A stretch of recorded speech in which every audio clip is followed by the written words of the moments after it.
মাননীয় সদস্য সৈয়দ সাইদুল হক হবিগঞ্জ ৪ সম্পূরক প্রশ্ন করুন। ধন্যবাদ মাননীয় স্পিকার।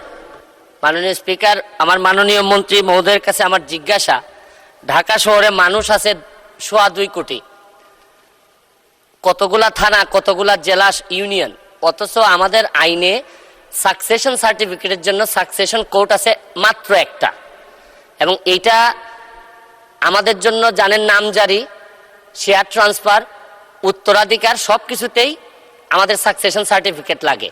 আপনার কি মনে হয় যে এই সারা ঢাকা শহরের জন্য একটা সাকসেশন কোড যথেষ্ট কিনা? আরেকটা হচ্ছে কি 138-এর একটাই প্রশ্ন। ধন্যবাদ। একই সাথে রিলিভেন্ট স্পিকার, মানে স্পিকার আপনি আইনের মানুষ, ওই 138-এর চেকের মামলায় এক একটা ডেট পরে 1 বছর পর পর ঢাকা শহরে চেকের মামলা এখন আর কেউ করতে চায় না, শুধুমাত্র ডেট পড়ার কারণে। এই ব্যাপারে আপনি কিছু সিদ্ধান্ত নেবেন কিনা? ধন্যবাদ মাননীয় স্পিকার। ধন্যবাদ মাননীয় সদস্য। মাননীয় মন্ত্রী। ধন্যবাদ মাননীয় স্পিকার। মাননীয় স্পিকার,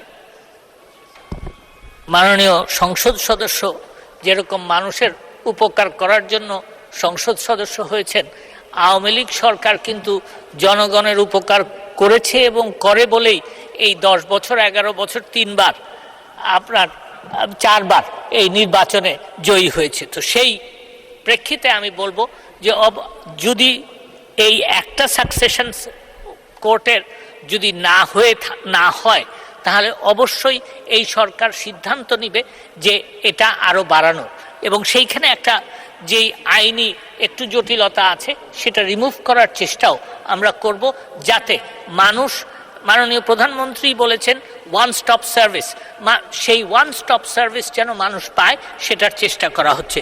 দ্বিতীয় প্রশ্ন যিনি যেটা করেছেন, প্রথম কথা হচ্ছে যেটা ওনার আমার মনে হয় অনুধাবন করা উচিত যে বিচার বিভাগ স্বাধীন। তো সেই প্রেক্ষিতে আমি বলতে চাই যে section 138 of the negotiable instruments অ্যাক্টের যে মামলাগুলি, সেখানে জটিলতা হচ্ছে।